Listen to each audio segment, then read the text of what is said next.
Okay, public communications, Sarah Simona. I apologize for that. Simoneau. That's okay. Can you guys hear me? No? Yes. Yes? Yes. No?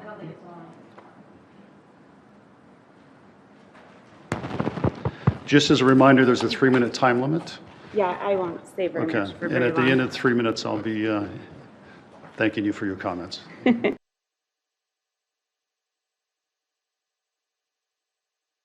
Constructed 2 solar plants, improved pumping and operational efficiencies, which saved an annual amount of $348,000 per year. We constructed over $41 million in capital improvements to better serve the ratepayers for decades to come. We saved the ratepayers nearly $9 million by securing grant funding to pay for some of those capital improvements. We reduced water rates to levels below what they were when I was hired by the DWP on November 30th, 2011, so over 10 years ago. Third statement, Reggie Lamson, General Manager of DWP, is one of the highest paid bureaucrats in California, overseeing one of the smallest water departments. This statement is also false. Alan Lee took the lead in convincing the DWP board to conduct a classification total compensation study for DWP employees. Compensation study was completed December 2019.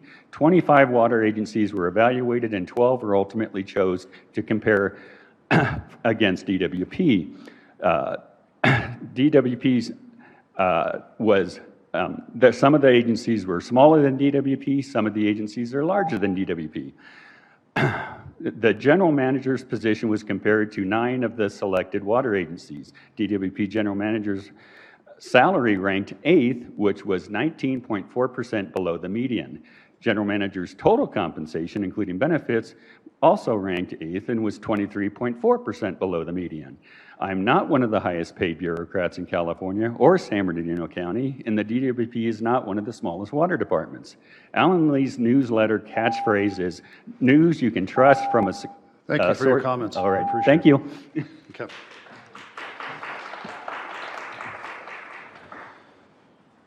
Brad Heaton.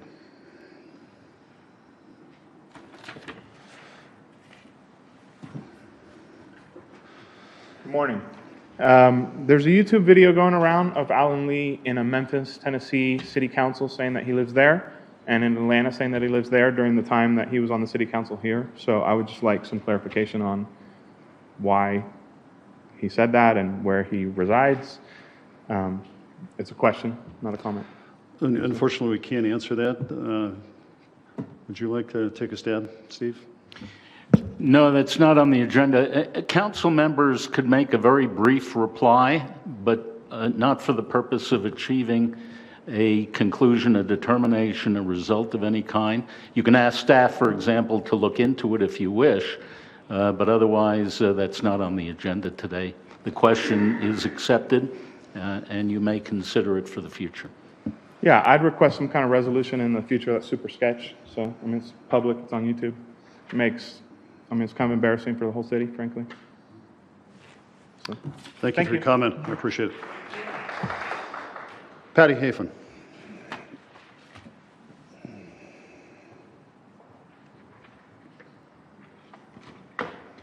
Good morning, and thank you for allowing the public to come and speak. My name is Patty Hafen. I've been a resident of Big Bear Lake since 1991. I'm a business owner. I have employees. We pay those employees. I've seen many changes over the years, but through those changing times, this community has always been tightly knit and bonded. Of course, people had their differences of opinion, but those differences weren't aired in a hateful manner. Differences of opinion are a good thing, especially when they're expressed with respect towards one another. Well, times have changed yet again. In 2020, new council members were voted in, one on her merit and credibility of actually serving in this community, and the other on his flowery words and by sending out gifts of teddy bears and coffee cups to everyone in his district. I am most thankful that Ms. Moat, a voice of reason, has joined the council. As for Mr. Lee, I cannot say the same. I've seen Mr. Lee's disrespectful and demeaning behavior toward his fellow council members, how he causes the meetings to drag on because he clearly doesn't do his homework and he is therefore unprepared. I've seen him stare at his phone for 15 minutes straight without looking up once to engage in the discussion or to even look at the guest speakers. He is more interested in finding fault with his fellow council members and the city manager than working together to conduct business. I had a personal experience with him in January 2021, just after he was elected, when I questioned his use of the city's logo for his personal town hall meeting. I had every right to question his actions, but because Mr. Herrick and I know each other, in fact, I knew everyone on the council at that time, he wrongly and erroneously accused Mr. Herrick of coercing me to write that email. He clearly thinks that I can't think for myself or have my own opinions. Well, he's very wrong. Incidentally, I knew all of the city council members at that time. Sorry, repeated. It took me a year to speak out about my experience because I was afraid of the retribution that I would suffer by Mr. Lee. I still expect it from him, whether towards me, my business, or my members of my family, but I'm no longer afraid. Others in the community have expressed hesitancy to speak out against him because of the verbal and/or even physical retribution they may suffer. By law, elected officials cannot remove any comments, whether favorable or not, on their political social media pages, or they are in violation of the commenter's First Amendment rights. Mr. Lee blatantly disregards that and has violated my and others' First Amendment rights.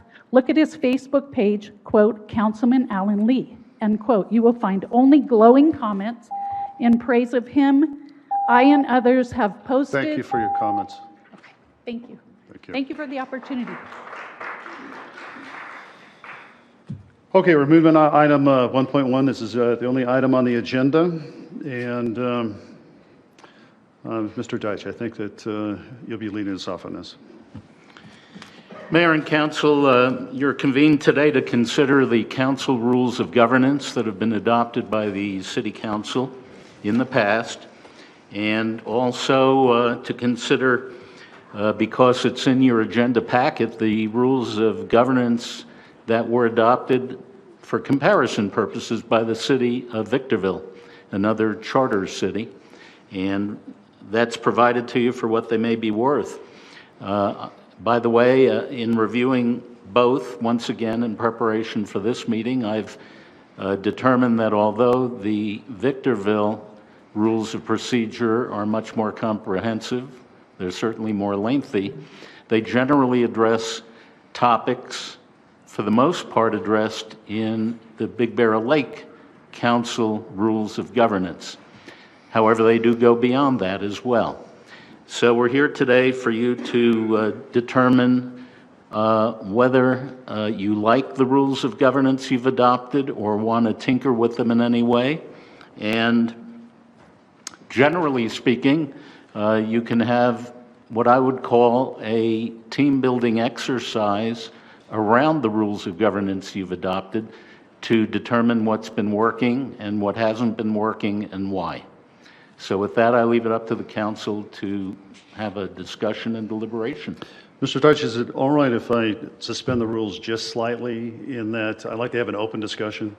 And so I would prefer that if the thought comes to mind with one of the council members, that they express that without being recognized. I'm not sure I follow the Well, rule. normal rule of order, I would recognize and give each council person a period Oh, I of time. see. But I would like to treat this a little bit more where we can have an open discussion regarding it. That certainly is within your discretion if that's the consensus of the full council. Any objection? None. Okay, great. I'll start off with my comments. When I went through the Victorville's rules of order, actually I was very impressed that they took the time to go through and actually consider just about every possible option in order to have a well-running city and have business meetings which are actually in order, move through carefully, good consideration with all the discussion, but also limiting it so that we can get through the full agenda. We've been stumbling for the last period of months now and bumping up against our 10 o'clock, which I'll continue to enforce the 10 o'clock ending of our meetings because I don't think we're productive once we reach into the 11 o'clock, or excuse me, past the 10 o'clock hour. So I've got several notes in here, but I'd like to hear from other council members. Mayor, if I could. Yes. And as you may be aware, it was myself and Mayor Pro Tem Moat who requested this meeting. And if my fellow council members would indulge me for a moment, I have some comments that I'd like to make that I think will help set the stage for our discussion today and maybe provide some context and perhaps some structure. And basically what I would like to do is talk about why we are here, why I'm here. I'd like to share with you what I've observed in the last year, the impact of those observations of that behavior, talk about the expectations of what we expect of one another on the council, and then talk about ramifications. If we fail to meet those expectations, what are the ramifications? So that's a high-level overview of what I'd like to share with you now. So if you'll indulge me, I'll be as quick as I can, but it's going to take a little while. It's not easy to distill a year's worth of behavior and abuse into a few minutes. I've got to say this, feel free to continue on. Okay. So. And I first of all want to say I take no pleasure in this. It pains me that we have to have a meeting like this. But first of all, I want to just share briefly how I believe we've gone out of our way to accommodate Mr. Lee. I've watched for over a year as we've tripped over ourselves to let him speak, to not upset him, to give him the benefit of the doubt. For my part, the few times I've had conversations with Mr. Lee, they have always been at my invitation, any conversations we've had outside of these meetings. Most recently, as an example, we were at a League of California Cities annual conference. As president of the Desert Mountain Division for the League, we were hosting a lunch. I was host. I was going around greeting everyone. I went up to Councilmember Lee and extended my hand and greeted him, and his response was, "Oh, we're going to play nice." And I said, "Alan, I'm just greeting you like I'm greeting everyone else." And he said, "Oh, I'll greet you when we get back to Big Bear." So I put my hand out and I get a threat. As our city manager has detailed, we went to great lengths to try and accommodate him for this meeting. I really am disappointed that he's not here.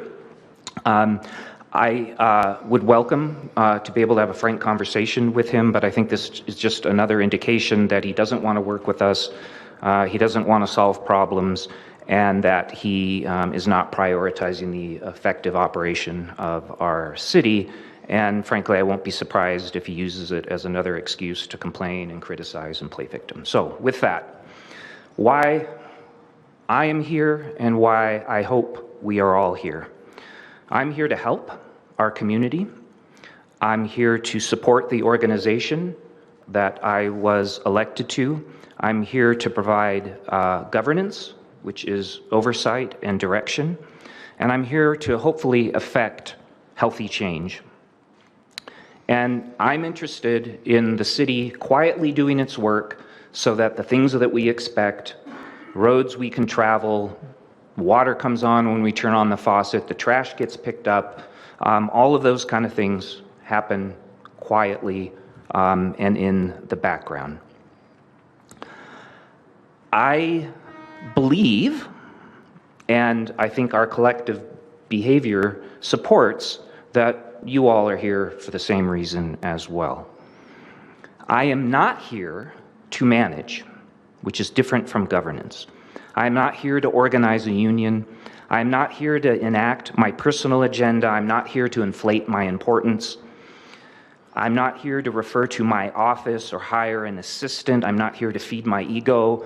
I'm not here to demonstrate how great I think I am or to punish others who might disagree. I'm not here to seek revenge. I'm not here to dismantle the very organization that I was elected to support. And I'm not here to make a mess for other people to clean up.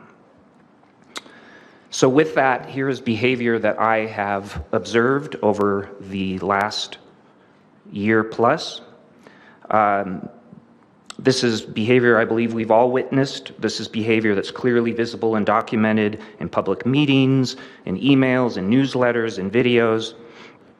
I do want to note that despite our best efforts to conduct city business in a constructive and efficient way, we have been subject to this behavior.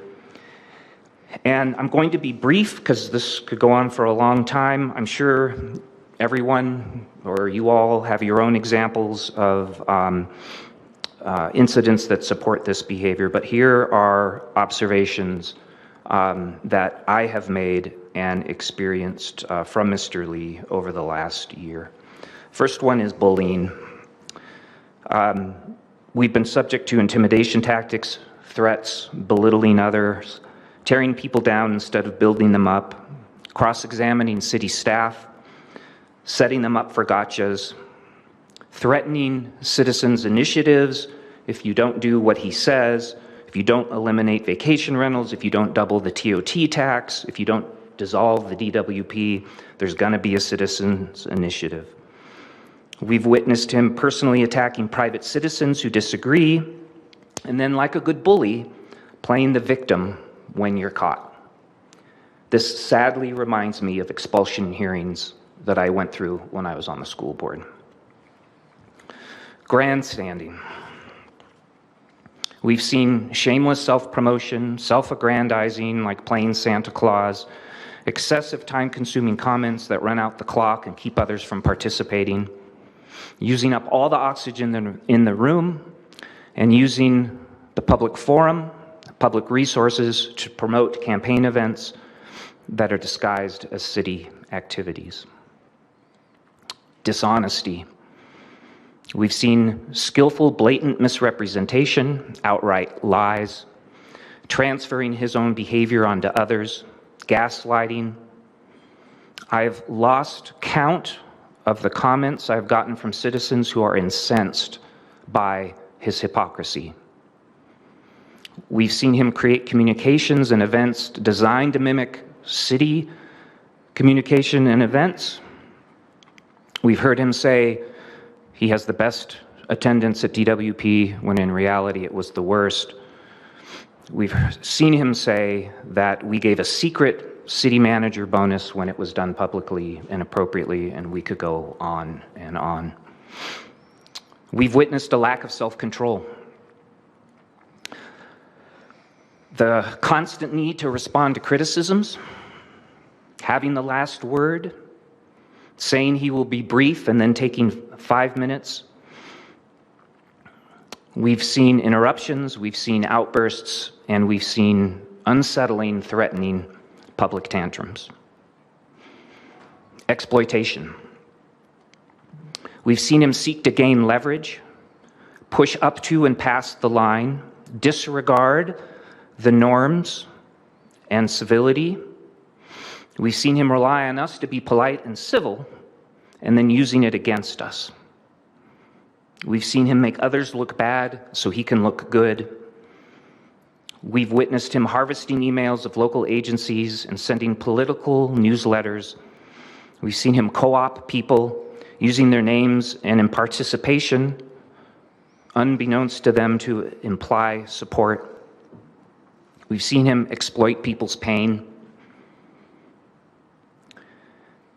We've seen him send graphic images that are designed to shock and inflame, and we've seen him sow division and create an us versus them environment. And finally, we've seen his savior complex. He's the expert, he knows better, he constantly challenges and disagrees with our professional civil servants, people who have been successfully doing their jobs for decades. He knows the law better than the city attorney. He knows policies and procedures better than the city clerk. He knows accounting practices better than our finance director. He knows how to run the city better than the city manager. He's the only one fighting corruption and waste. He suggests he's like Martin Luther King and Jesus Christ That's a good video to watch. That was back when we were working on appointing Councilmember Melnick. He's the only one who can save us.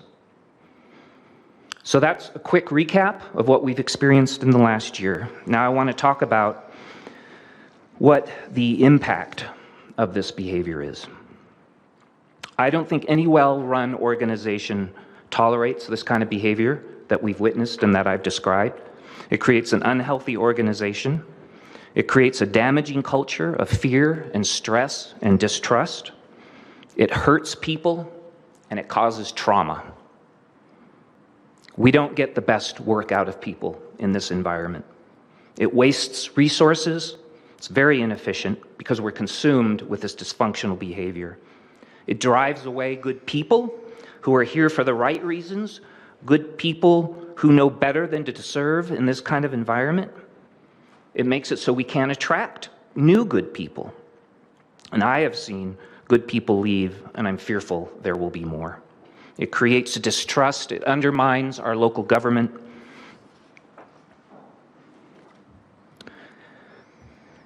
And it models behavior at the top that gives permission for others to behave in the same way, frankly, normalizing abuse.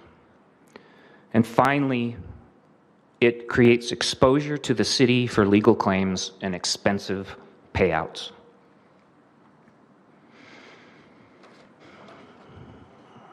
Now, I'd like to talk briefly about what are reasonable expectations for us as a council, as an organization. Obviously, the opposite of all the behavior I just described. Quickly, things like treating everyone courteously, being inclusive, showing respect, exercising self-control, taking responsibility, giving consideration to all viewpoints, focusing on the issues and avoiding personalizing debate, disagreeing agreeably and professionally, being nice, and frankly, if I were crass, don't be a dick.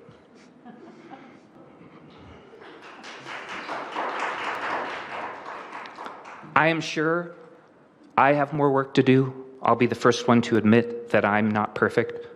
I will ask my fellow council members and our community to hold me accountable, as you have, and I hope you will continue to do. And I have to ask us, what do we want as a community? I think we're at an inflection point.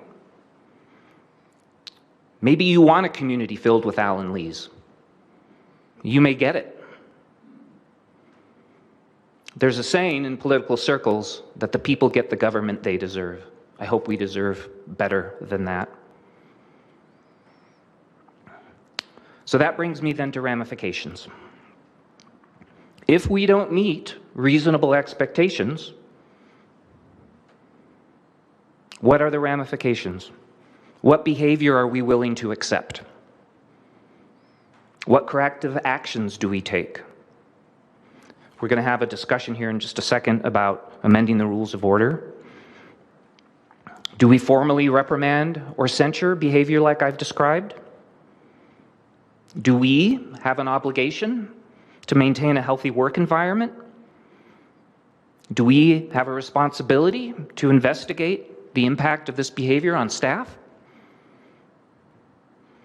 I personally am not interested in silently enduring the dysfunction and the damage.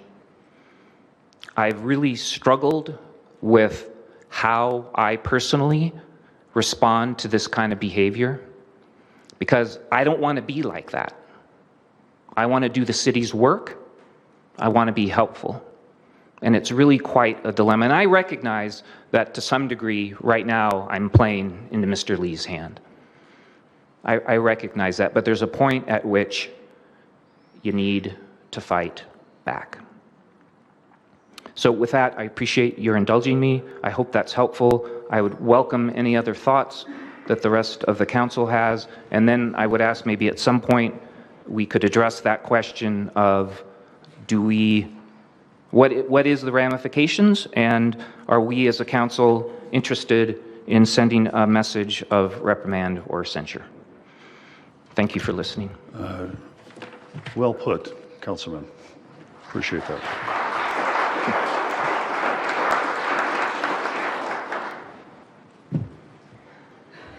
Floor is open. I'm not really sure how you follow that. I think you eloquently and thoughtfully summarized what at least I and probably everybody else on the council and maybe many people in the community have been feeling, and you did it in a way that wasn't attacking and was honest and truthful. I don't have a lot more to add to that. I struggle with how to respond to it. You know, I stepped up to serve, and when I threw my hat in the ring, what was it, 7 or 8 months ago, the one question I seem to get most from people was, do you know what you're walking into? And it wasn't about working with the rest of you, it was working with Councilmember Lee. And I said, I've dealt with difficult people in my career, I've negotiated giant deals, I've dealt with challenging people on the other side. And I will say, never personally or professionally have I dealt with somebody like him. I can take disagreement. You may not agree with me on why I voted for something, but at least I hope you understand and respect why I did it, and I did it to serve what I believed was the best interest of the community. The innuendo and inferences and attacks, if we don't vote the way he wants us to vote, that we are somehow anti the community or in the pocket of business, is offensive and hurtful. I don't have a war chest. I got into this, I work a full-time job, I have a family. I don't have down the hill money supporting me to be able to put out videos every week to counteract the lies that are being told about all of us. And I can take care of myself. I worry about the impact on city staff. The personal attacks have to stop. It impacts, you wake up every morning and sort of check social media and see what has been said about you today that isn't truthful, that you don't have any way to counterbalance. I'm not a professional politician. I'm just somebody who stepped up to try to do what I believed was best for my community, and that's what I believe everybody else sitting here today has done. It isn't with ego or agenda. It isn't for personal gain. I don't want to get into the mud with Councilmember Lee. I have to look myself and I have to look my daughter and people I know in the face every day. It's just not who I am. It's not how I came to serve.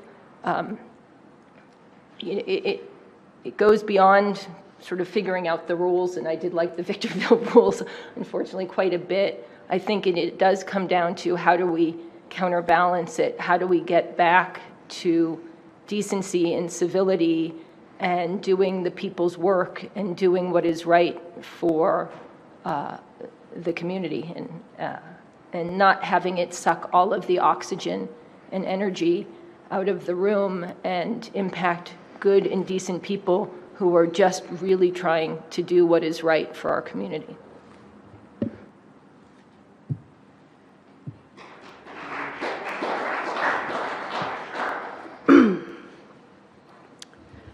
God, how am I supposed to follow both of those up? And forgive me, I'm under the weather. It's not physically is what I will talk about, because I wholeheartedly agree with both of these people, very fine human beings. And this is very emotional. I can't believe we are here and we have to deal with this because of one person. It's just not fair. I am here to represent my district, and that is why I'm here, not for myself. Physically, I'll share a couple stories. I've sat across from Mr. Lee for 14 months.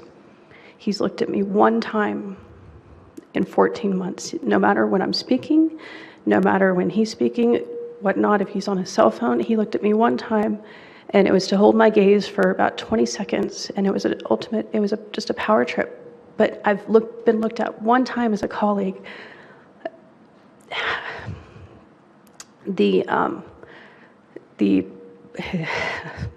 forgive me, the personal attack where he, one of my requests is going to be to keep the cameras on and recording at all times, because after that one meeting ended 5-ish months ago, he yelled, he stood up, started yelling at all of us, left the room, full blast, called me a sucker.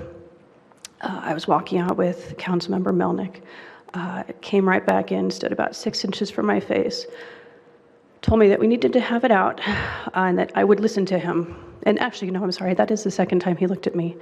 And I said, no, I don't, and I walked out. That was the same week that I had to go to my first League of California, the city's conference in Sacramento, where I knew nobody except for Rick and Randy.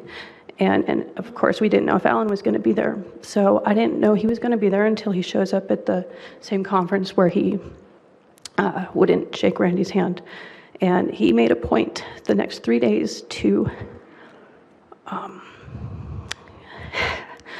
basically make sure I saw him. It was to come and do a conference where I was sitting, taking my notes, and he would make sure he saw where I was, and he would go sit in front. Halfway during the meeting, he'd get up, stand in front of it, go walk over and make sure I saw him, go over there. Every time I came out of a meeting, it's like he knew my schedule or what meetings I would attend. He'd make sure he was in the hallway there.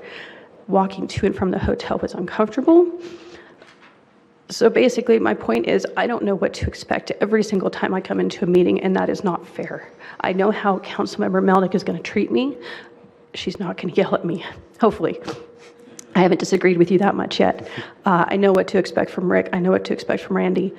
This is from a colleague's seat. I can't understand. I don't know how Erica must feel sitting next to him. Frank having to take the abuse in the emails that are constant daily. I'm sorry he's not here. I'm glad he's not here because I wouldn't be here if he was here probably.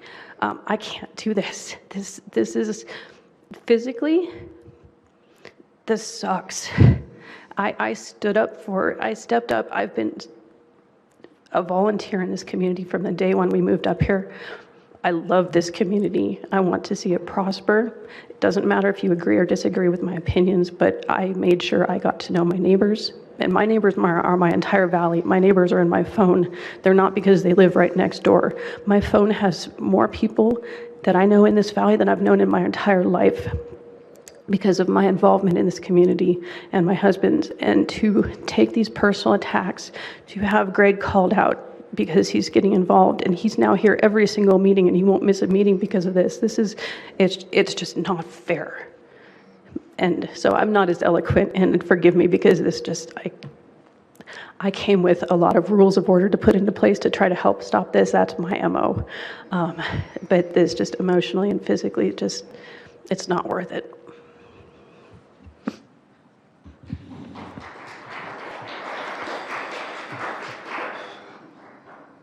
Well, I agree with everything that's been said.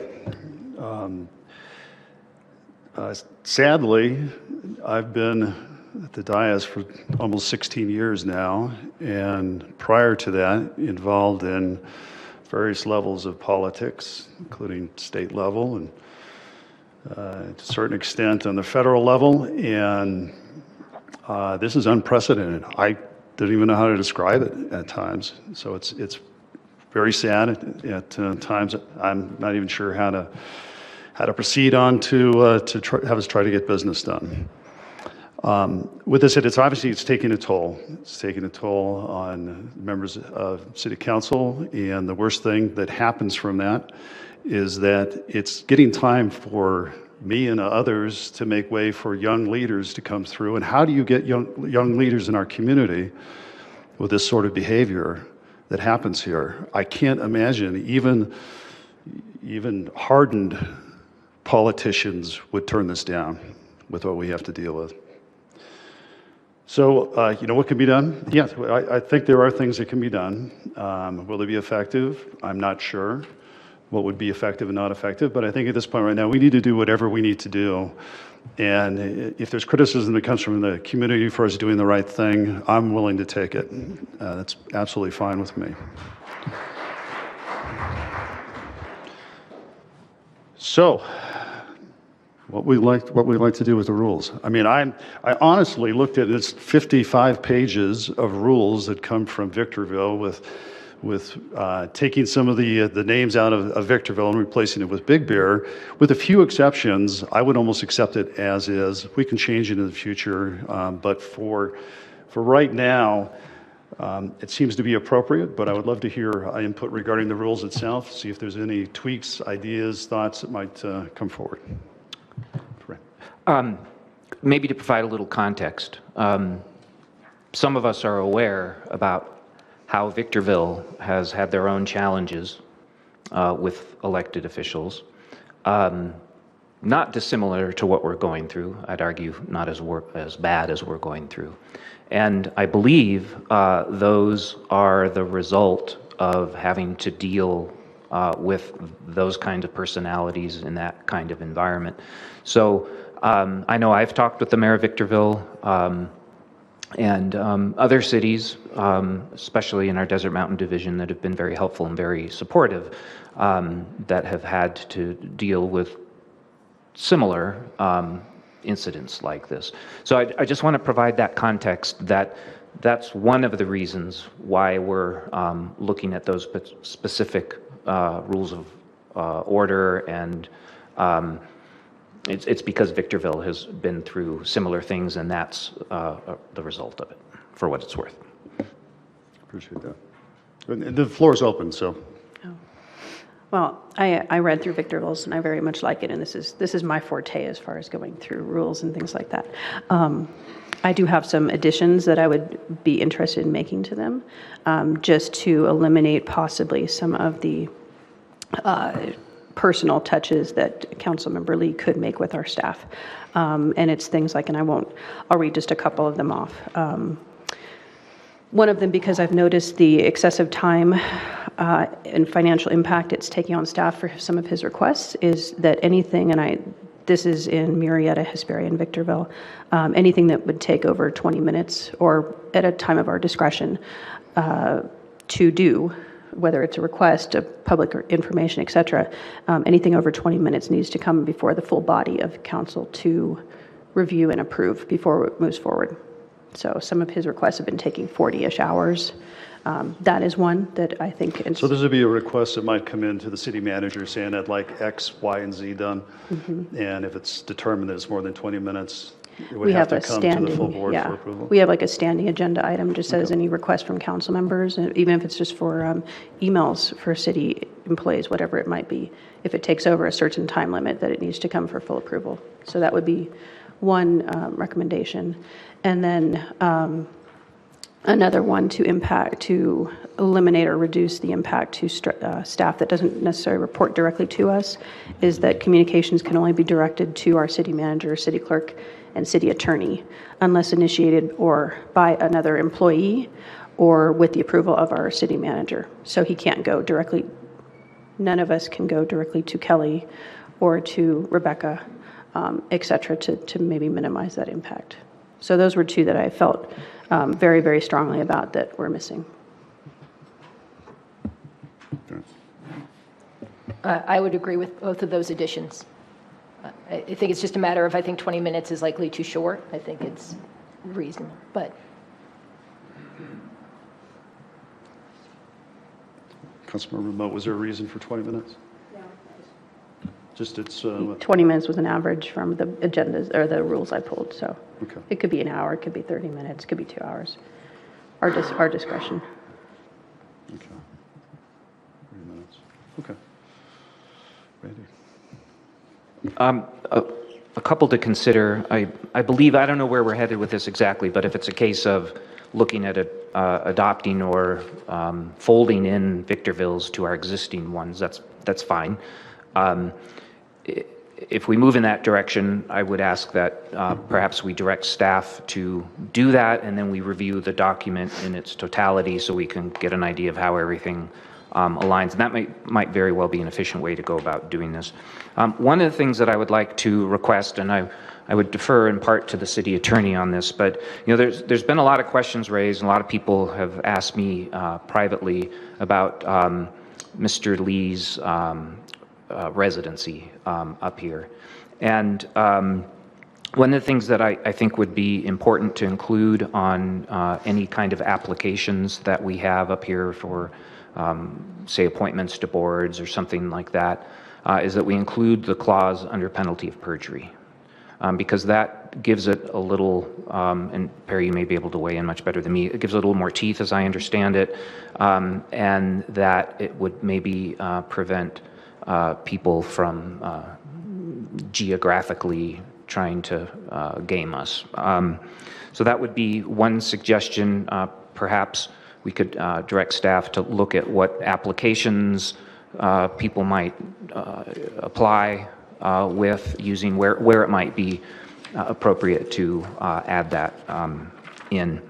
Another one, I know we've wrangled with this whole city seal thing, and I believe, and maybe Mayor Pro Tem Moat can correct me if I'm not getting this correct, but in the Victorville one, it says that before any council member uses a logo, it has to be approved and approved by the city clerk. And I think it maybe even goes so far as to say that you can't use it for any campaigning or, only for official city business that's approved by the clerk or the council, however that reads. I think that would save us a lot of heartache. I'll offer the perspective. We had very loose rules of conduct prior to this. And generally, those worked great because people were reasonable and respectful and behaved. And as we know and as we've experienced, it's when people seek to take advantage that then we have to go back and put in rules for this and for that and all that. So it's unfortunate that we have to do this. And it is interesting to note that certainly my tenure on the council before this, Mayor Herrick's even longer, generally, I think there have been ripples, but generally it worked out okay. And again, it's just, I guess, maybe a sign of the times, and unfortunate that we're in this place where we have to be so prescriptive about everything. But considering the environment, I don't think we have a choice. You brought up an interesting point. Mr. Dice, I've got a question for you. Because there have been issues previously with misstatements or flat out lies that were either repeated over and again during our meetings, or then after the fact, facts twisted and lies put out there. When we have our meetings, is there an oath, and I read somewhere in Victorville's where there could be an oath where people are testifying that they have to basically say an oath that what they're saying is the truth, the whole truth. Can those same rules be applied to council members? And can we have an oath that basically you'll do that overall, or should we maybe incorporate that to every meeting as we start the meeting? That rule is generally applied to judicial or quasi-judicial public hearings and witnesses who testify in those. It's different, however, I believe, with respect to a council member and what they say or are allowed to say. At the very least, I recommend being careful with that, because council members may make statements that are inadvertently incorrect, maybe not materially incorrect, and I think because of the nature of a discussion or debate among a legislative body and its members, it may be much more difficult to enforce an obligation to say everything during the course of a public meeting as certifiably accurate under penalty of perjury. But if you wish to go so far, I've never seen it done really other than at a judicial or quasi-judicial public hearing before the council. But if you wish to go that far, you can do so. Okay. It may be difficult to enforce. I think that's an option for us to consider. Again, considering the twisted information that seems to come out of our meetings, and unfortunately, by repeating it over and over again, some of the public might start to believe that some of the twisted information is true. It's the same question when responding to public records requests. I've noticed a lot of discrepancies when Mr. Lee is saying he doesn't have any responsive records, but two yesterday came through where there actually were.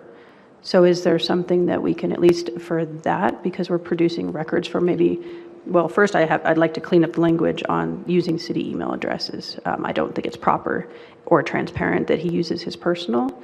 But when we're responding as council members to document requests, can we sign something that says written affidavit, under penalty of perjury, this is no documents to the best of my knowledge, or this is what I have, something to that effect? The city can adopt such a requirement with respect to responses to Public Records Act's requests in particular. So as part of a formal city policy, the city may require that elected officials, and for that matter employees, indicate under penalty of perjury that they have dutifully and thoroughly reviewed their individual non-city accounts and have produced the following records which are provided, and only those, and have found no others. So that may indeed be part of a policy which includes a declaration under penalty of perjury. And then I'm just curious, when that person is caught lying and they have signed that, what is the next step? It would be a criminal violation to make a statement under penalty of perjury. The Penal Code of the State of California addresses that generally. And among other possible procedures and penalties, which include perhaps a warning or perhaps a reprimand or perhaps a censure of a legislative body member, there could also be a formal referral to the county district attorney alleging a violation of state law. Perjury.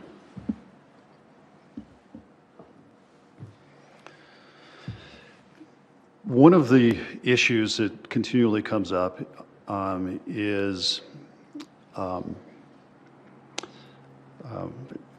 to do with conflicts of interest. And I seem to be the target of that, although you and I have conversations and try to clear and make sure that I'm progressing not only legally, but I understand what the rules are. With that said, we all have to fill out 700 forms. In the 700 forms, we disclose what our businesses are, and essentially it's fairly easy to see where our income comes from. In reviewing Councilman Lee's, it's very unclear because source of income says it's basically AL Consulting, no details. So is there a way to peel back the onion, to look at that a little bit closer, so that as opposed to hiding behind possible conflicts of interest, we just don't understand that I mean, he's told me he's retired, but he's the busiest, always gone retired person I've ever seen. But peel that back and be able to actually ask for what does that mean? What is the income that's in there? Who is paying you, as opposed to having it hidden? The Fair Political Practices Commission of the State of California generally has jurisdiction over such matters, including the filing of Forms 700 and including any complaints registered with the FPPC, that's the Fair Political Practices Commission, concerning an alleged violation of any of the Political Reform Act provisions or the regulations adopted by the FPPC under the Political Reform Act. So generally speaking, that would be the repository of any complaint and the place where any investigation could be conducted if the FPPC believes there is a sufficient basis to proceed with an investigation. Could the majority of our council request such an investigation? Certainly that can be done, or any individual on the council or elsewhere can request an investigation by the FPPC. I do expect the FPPC would expect to receive, however, as part of such a request, a factual basis as to why an investigation would be warranted. Which I think would be fairly easy to assemble, I believe, based upon the information that we have, since it's very opaque and we can't really see what's happening there. And a request to actually make it transparent, I think is a reasonable request. Well, I can't make that judgment, only the FPPC can. So it would be certainly something any individual could communicate with the FPPC about, including by telephone. And they do have a telephone hotline where people can speak with the FPPC, even anonymously, or other than the hotline, otherwise communicate with them and determine with the advice of the FPPC whether and how to proceed. Thank you.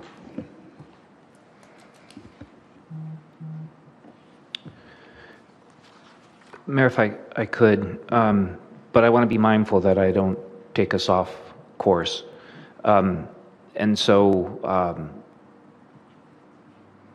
I want to make sure we address the rules of order, but I also have some questions specifically for the city attorney about what actions we can take as a council if we feel it's necessary for there to be consequences to behavior.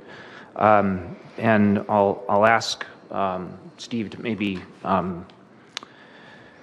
define things like reprimand and censure options that we have as a council, and how that would work. I've been getting this question a lot from people in the community, what can be done. And so I guess that would be a question, but I can hold that question if we want to finish up the rules of order thing before we No, you have the floor. So. get into that. So if that's okay, then City Attorney Deitch, would you mind helping us understand what options we have for there to be ramification for behavior?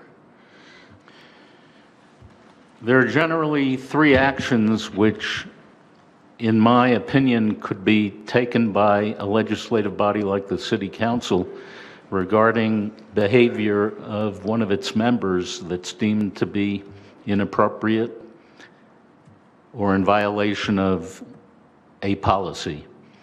The first would be to issue a warning if you feel that would be a good starting point, and that could be done simply by motion. The second would be consideration of issuing a reprimand, which I recommend be done by resolution, and which would state the basis for a reprimand. And finally, a censure, which in my opinion would require notice to the party who is being alleged to have engaged in a violation, that there will be a hearing, and setting forth the basis for a possible censure resolution, and allowing that person at a future meeting to defend any such proposed adoption of a resolution of censure. And such a resolution of censure would have to be adopted by a majority vote of the legislative body, in this case, the City Council. And the public would be certainly allowed to speak to it as well. And I think, generally speaking, as long as due process is followed, according to what I've just outlined, I think it would be permissible for the council to engage in prospective actions as I've described them, and in a progressive manner. leading ultimately, if need be, hopefully not, to a censure adopted by resolution. Thank you.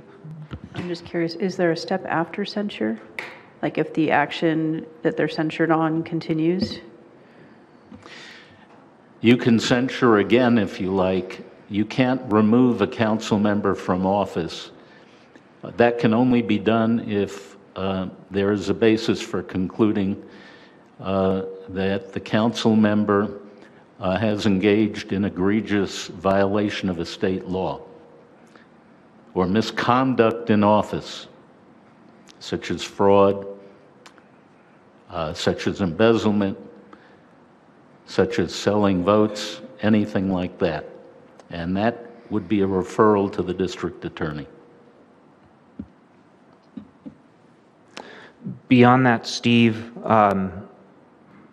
is there any action the community can take?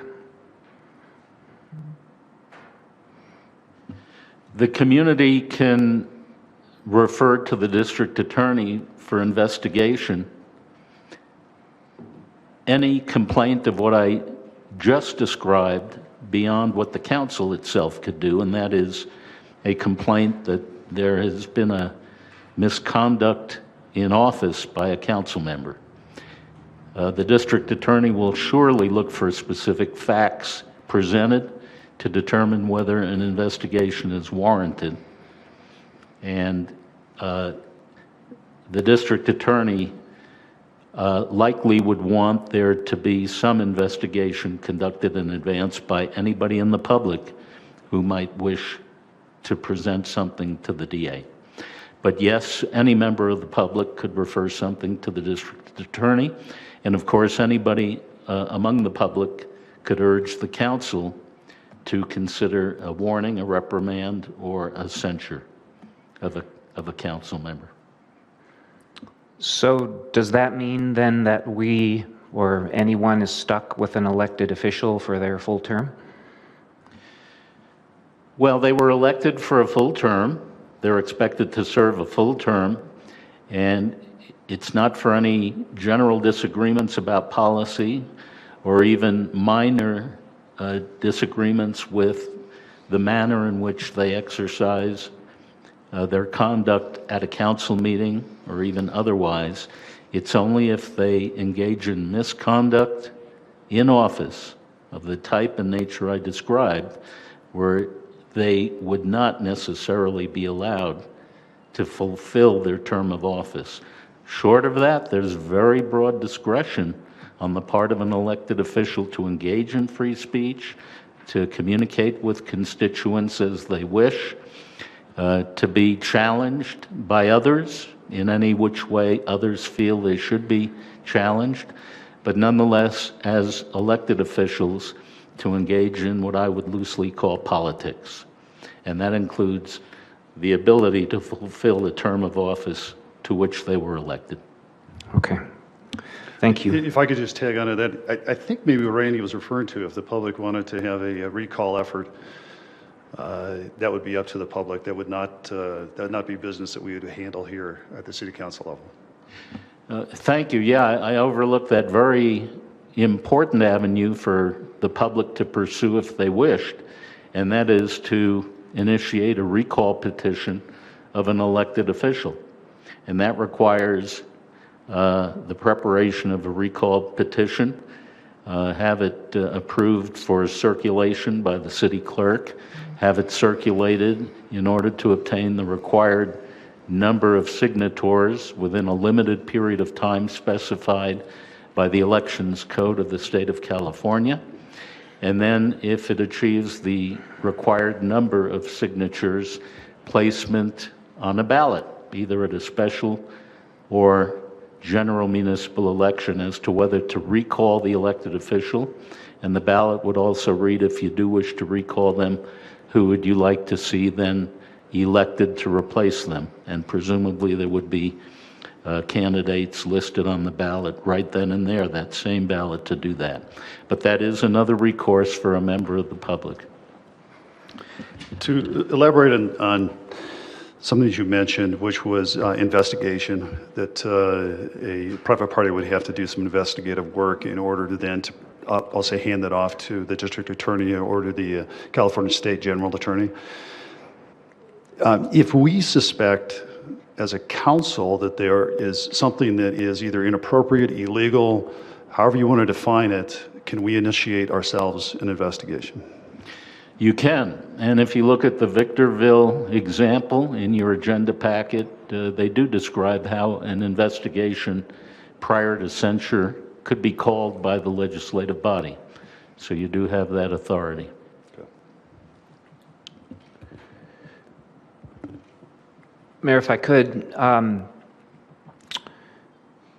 I would move that we move forward with some sort of formal reprimand. I think we're beyond a warning. Frankly, I think Mr. Lee is well aware of his behavior. I think it's intentional. I think a warning would be useless. I would consider a reprimand with the opportunity to escalate that to a censure at some point. But if you all are willing, I think it's important that we make a statement of what we think is acceptable and what is not acceptable, and that there are some ramifications for that. So I'm not sure exactly, because I've never had to do this before, I'm not sure exactly how we would go about doing that, who drafts it. I suppose maybe we could ask for the city attorney's help with that, but I'll go ahead and make a motion that we reprimand Mr. Lee, and if there's a second, maybe we can discuss how we go about doing that. May I suggest that the motion instead specifically state to bring back at the next meeting of the City Council, for discussion at least, a proposal to reprimand Councilmember Lee, if I understand your intent. If that's your suggestion, then yes, I would amend the motion to be that. We have a motion. I will second that, and I have an entire list. One question before we get to the list, because I would imagine that the list that has to do with the reprimand. Steve, when it comes to where we might be heading in this direction right now, does the list of concerns, do they have to directly attach to a policy that we have come up with, or can be more just general unacceptable behavior? You're not restricted, of course. It certainly lends more credence to anything on a list if you can clearly point out to a policy already adopted that is not being adhered to. But if you wish to go beyond that, you're certainly welcome to do so, especially if it's a matter which is of general acceptance as a standard of behavior, even if not in a formal adopted resolution. So we could, for instance, when Councilmember, Mayor Pro Tem Moat was, I would go as far as saying it was accosted, was assaulted verbally, if not almost physically. And we're going back a few months. Is that, we don't have a policy on that. You shouldn't have a policy on that. It's basically illegal to do that. Can we move forward with something like that? In my opinion, you could. Okay. And as I see the implementation of any such motion that's been made, if it's adopted, there would be a discussion at the next meeting of what items constitute a basis for a reprimand, such that a resolution of reprimand can then be prepared, presumably by city staff or the city attorney, for potential adoption at the meeting thereafter. Well, I have a few other points, but I think you'd like to make yours. No, I'm actually happy to bring them back next time, and I'll correlate it with our current rules of order, but I've got code of conduct, lying about the responsive records to the public records, slander in, the cartoons and the propaganda, misuse of the city seal, using stock photography of City Hall and our public official pictures, different things like that, and just, I've got a whole, I would just like to add, the abuse that is actually doled out to our citizens who come in front of us, who have the courage to stand in front of us. This is not the easiest thing to do, to actually point out their observations, which are maybe not favorable to Mr. Lee, and his verbal attacks back at them during the meeting and then afterwards. It's unacceptable, in my opinion. So is that another item that we could reprimand on? You can include that if you wish. Go, thank you. If I could suggest, perhaps the way to do this is we probably all have our own lists. And if we directed the city attorney, I'm loath to put more pressure on other staff members here. And I don't want to subject them to having to deal with this. They've taken far too much abuse, in my opinion. And also, secondly, I'm afraid of retribution by Mr. Lee at staff members, since we've seen that example actually several times in public and, more importantly, in private, which is unacceptable. So I think your idea is a good idea. So if we could direct the city attorney to prepare it, and then if we could collectively submit our own concerns, perhaps then, Steve, you could sort of sort through and summarize those, if that would make sense to you. I'd certainly be happy to do that. I would recommend a discussion at the next meeting before bringing back at the next subsequent meeting a resolution of reprimand. I'm not sure if you're suggesting that the city attorney prepare such a resolution for the next meeting. That was my thinking, but if you suggest otherwise. Well, certainly I don't want to violate the Brown Act by accepting submissions by individual council members that constitute themselves a deliberation.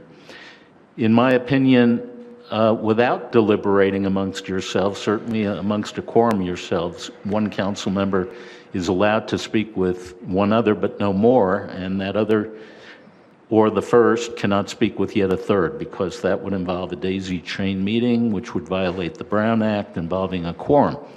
So I can accept individual submissions in order to prepare a resolution of reprimand for the next meeting, which you could discuss at the next meeting. So if you wish to proceed in that fashion, then individually, you're welcome to submit to the city attorney without copying others at this point, a list of things that you would like to include in a resolution of reprimand. Now, it might be, as you deliberate about adopting the resolution of reprimand, there are things you would want to add or delete at the council meeting then and there, and that's fine. But I could certainly then prepare such a resolution for the very next meeting, if you wish, and see how that is debated. I would prefer to have a hard copy to work off of for us to consider, so that we can move it along. Also, I'm mindful, frankly, of creating more opportunities for grandstanding and, all the noise that's going to go along with this. So either the way that Steve suggested, where we just individually submit comments, or for my part, you heard my comments. I have them documented here. I can give you a copy of this. That would be what I would want to include, and I don't know if we could make comments now that would give him enough direction to go off and do that now, or if we need to think about it and send them to him individually. I recommend, Mayor and Council, if I may, that you simply submit them individually rather than discuss this now. It would be, in my opinion, better or preferred or recommended to have a specific agenda item for discussion at a regular meeting of the council, if possible. It doesn't have to be a regular meeting, but the next meeting on I think it's the 10th? 7th of March would be appropriate for that, rather than discuss it all now. That's my recommendation. And at that time, if we needed to add, change, or whatever, we could do it at that time. In other words, the suggestions will be sent to you or not in concrete. If let's just see, between now and then, there's something else that becomes interesting that we'd like a reprimand it could be changed at the March 7th meeting if we're prepared, correct? Okay. So is there any limitation to the number of reprimands and censors that are available? There's certainly no limitation, and the only other thing I could add about a censure is that along with a censure indicating disapproval of the conduct of a council member, there could be included other punitive actions such as disallowance of travel, non-appointments to commissions or committees either within the city or outside the city as a representative of the city, things like that. That would be permissible as part of a resolution of censure. I would not say so, however, with respect to a reprimand. Great, thank you.